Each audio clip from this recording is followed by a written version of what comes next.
I have been playing video games for pretty much as long as I can remember. Some of my earliest memories are of playing co-op games with my father and brother when I was a young kid. In that time, I've played a lot of games that have completely blown me away with just how impressive they can be. Whether it's Horizon Zero Dawn with its fantastic world building, Final Fantasy VII Remake with its atmosphere and thrilling combat, Uncharted with its memorable characters, or Silent Hill 2 with its powerful and thought-provoking story. There have been a lot of games I can confidently say that I love to pieces, but none have ever struck a chord in my heart the same way Shadow of the Colossus has. I can't say it's my all-time favorite, but I've genuinely never played a game quite like it, and I want to express just why this game is so special to me through this video. Ladies and gentlemen, and everything in between, I am Pathetic Ivy, your host for tonight, and this is why I love Shadow of the Colossus. The game starts with our protagonist, a strange man on horseback, carrying something wrapped up in robes. We as the player do not know who we are or where we are going. We arrive at some kind of temple with an altar at the end of it. We place whatever we are carrying atop this altar and remove the robes, to reveal a dead girl about the same age as our protagonist. Once again, who this girl is and what our connection is to her remains a mystery. Then, suddenly, a disembodied voice coming from within the temple speaks to us, and we are told a few brief details, which are as follows. We are at the edge of the world. If we wish to bring this girl back to life, we must kill 16 Colossus that exist in this land, and that the sword which we already carry has the power to do so. And with that, we are off. With the light of our sword, we are guided in the direction of the first Colossus. And that is all the exposition we get for a large chunk of the game. And honestly, I love this game so much for that.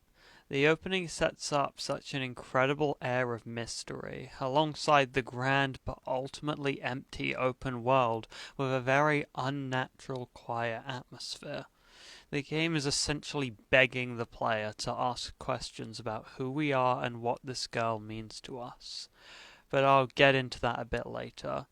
The rest of this video will be structured with me going through the most important Colossus to me and what I like about them, and then I'll interject with little bits of information in between as they are told to the player. So without further ado, let's talk about the first Colossus. After following the light reflecting off our sword, we find ourselves at the first Colossus. It easily towers over our protagonist, and we have no chance at trying to attack it head-on. This Colossus primarily is there to teach the player the basic mechanics of the game, and so defeating it is very simple. Go at it from behind, grab onto the hair on its legs and climb to its head, but do it with haste as your stamina is limited. From there, you find its weak spot marked by a glowing rune and proceed to stab it several times. By doing this, you will also figure out that the damage you do to the Colossus is proportional to how long you hold the sword up before stabbing. And with that, we have one Colossus down and 15 more to go. It's a very simple setup for how the rest of the Colossus will go, but I personally love it. It shows that this game isn't just about combat. You essentially have to treat each Colossus as a puzzle to solve. But then solving it is only half the battle, as you have to do whatever needs to be done to defeat it with enough efficiency to not lose stamina and get thrown off the Colossus. As established, the first two Colossus serve as tutorials for how the game works, but the third Colossus is where the game really locks in. I just said locked in a video, didn't I? You find yourself on a plateau with easily the largest Colossus of the first three. With its introduction cutscene, the game really presents just how cinematic this game will be. The grand but foreboding soundtrack alongside the visual of fighting something that would completely crush you shows that this game is supposed to feel like a grand adventure with a flair for the cinematic. This Colossus is also where the puzzle becomes more challenging, as you first have to lure the Colossus into trying to attack you with its club, but missing a blow, and its blow landing on this metallic centerpiece on the plateau, which causes it to stun and allow you to climb to its head and attack it. None of this is communicated to the player, mind you. The player is required to take in their surroundings and pay close attention to the attacks of the Colossus, and I find that extremely rewarding, as you will always feel clueless for a while, but after a bit of dancing around and studying the Colossus, you get this small aha moment which feels great to come up with all on your own. At around this time, on one of your many long horse rides across the large world, you'll start to pick up on a few details about our protagonist which give us insight into who we could be. Firstly, our character tends to have a slight stumble in his walk and generally doesn't seem to use his sword with neither experience nor confidence, showing us that our protagonist is most likely not a knight of some kind, and from there we can assume that the woman we are saving is not a princess or anyone of high enough social status for this to be a quest placed upon us. Secondly, there is no ring on the fingers of either our protagonist or the girl, implying that they aren't husband and wife, leaving a few options, either a sister, lover, or close friend. And from there we are given no more hints as to who these people are, but the options that remain make one thing clear: the protagonist cares deeply about this girl. Jumping ahead slightly to the fifth Colossus, I wanted to talk about this one purely because of how unique it is. It's this large, almost falcon-like bird which breathes some much-needed variety into this game. As fun as it is, the game would be extremely repetitive if it was always some type of giant or beastly animal for the entire game. It's also the first Colossus to introduce several stages. It's not just one large weakness. You first have to aggravate it by firing arrows so that it will try and swoop at you, and then you need to time your jump so you can fly away on it to climb to its weak spot. While you're up here, I do have to mention just how breathtaking the visuals are with this game. I'll throw some photos up, but damn, does this game's sense of scope and grand landscapes just take your breath away. After a lot more of our merciless killings of these Colossus, we confront the 11th Colossus. I wish to talk about this one because it is a fairly complex puzzle and demonstrates best how much more challenging they become. The 11th Colossus is this bull-like creature which isn't particularly large, but the issue is that its weak spot is protected by armor. Your fight takes place in this small cavern lit by pillars with fires atop them. Outside the cavern is a large drop, and then behind you is a much smaller drop which connects to the base of the previously mentioned last large drop. The way to defeat this Colossus is to trick it into charging into one of those pillars which will drop a torch. From there you realize that the beast is afraid of fire and should use the torch to force it into backing up and falling into that large drop, breaking the armor. After that you use the smaller drop to take a leap onto the Colossus and begin to stab it. Now I get to talk about my absolute favourite Colossus in the entire game, Colossus number 12. This strange beast emerges from the water, and even what's above the water easily towers over the player, leaving its true size to the player's imagination. The pool of water has these tiny platforms dotted around them, with a few having 2 layers but seemingly no way to get up to the upper layers. You use these platforms to sneak around the Colossus and reach its back, so you can climb to its head.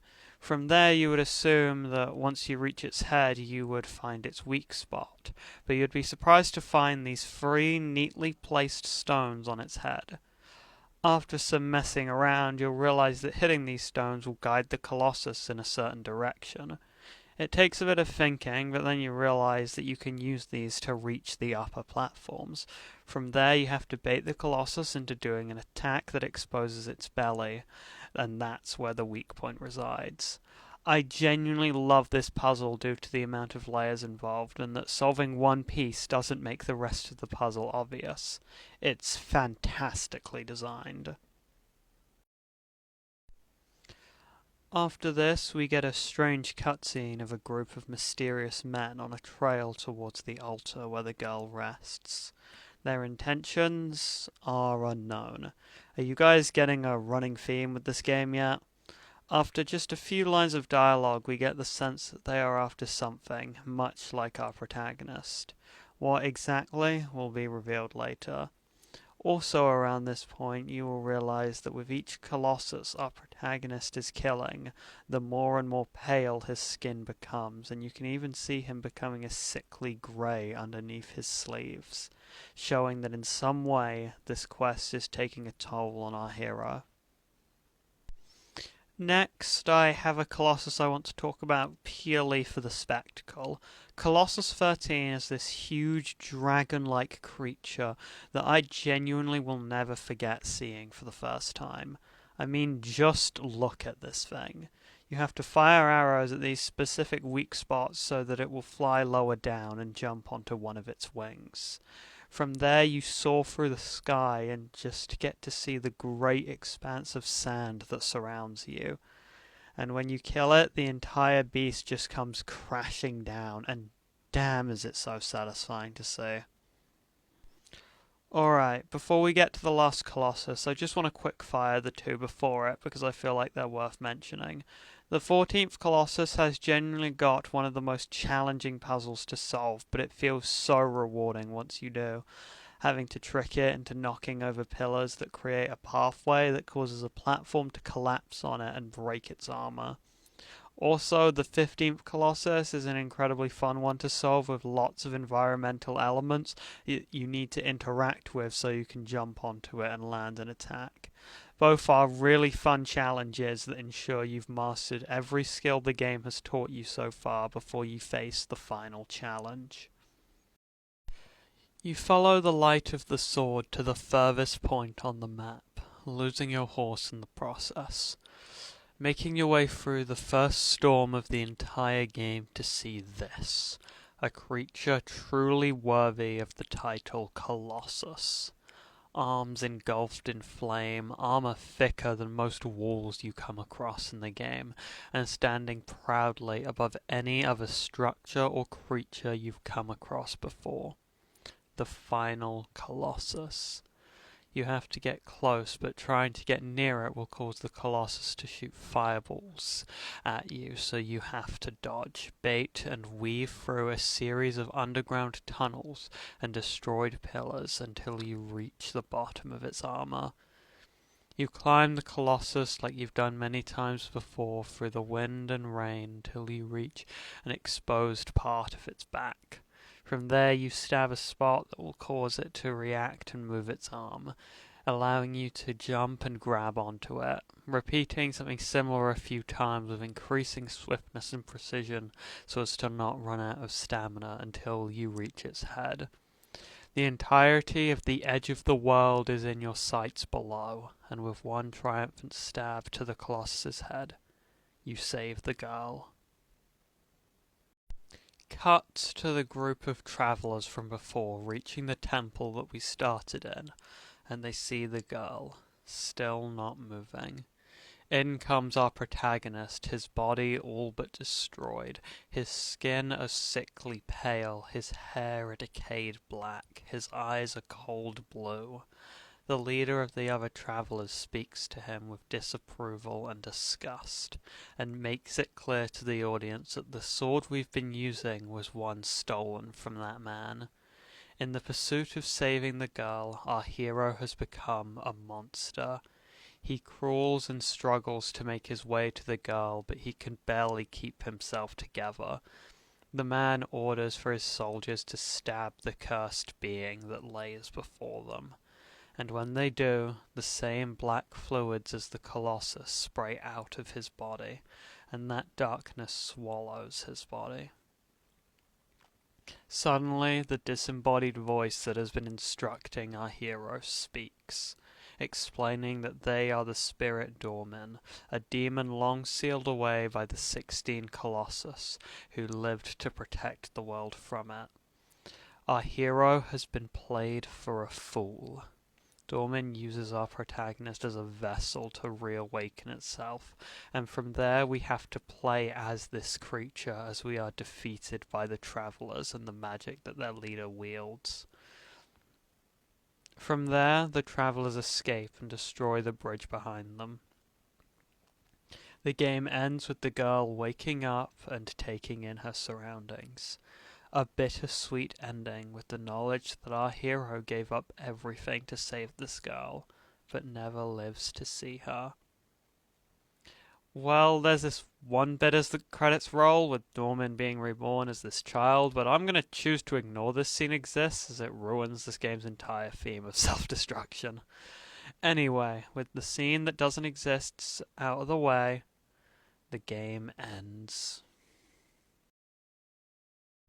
Shadow of the Colossus accomplishes in 12 hours what many games struggle to do in 20 or even 30.